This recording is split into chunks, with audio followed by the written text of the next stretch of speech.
Před stadionem pražské Slavie je stále náš reportér Luboš Rosý. Zápas sice skončil před 22. hodinou, ale podle mých informací tam fanoušci ze Srbska stále ještě jsou. Luboši, je to pravda? Jsou srbští roudíz pořád ještě na stadionu a je tam klid? Hezký večer. Tak ostatně na tu otázku si můžete odpovědět sami pohledem naší kamery. Právě za náma i teď v téhleté chvíli stojí srbští fanoušci, ale zároveň tady také stojí velké množství policistů. Ostatně to, co teď můžete vidět, tak to je trošičku jiná tvář srbských fanoušků, protože na rozdíl od toho, co se dělo v pražských ulicích kolem zmiňované 18. hodiny, tak od začátku fotbalového zápasu od té 20. hodiny byl, řekněme, na stadionu klid. Jeden z fanoušků se teď podíval také do vysílání České televize. Abych dokončil tu myšlenku, byl na stadionu klid.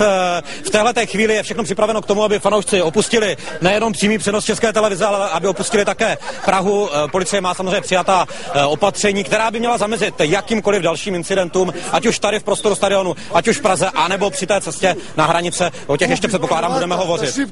No, Luboši, máš tam veselo, zkusíme ještě jednu otázku. Kdy odjedou fanoušci ze země a jak je zajištěna bezpečnost při jejich přesunu na hranice? Včera rabovali při cestě sem benzinové pumpy na jihu Moravy.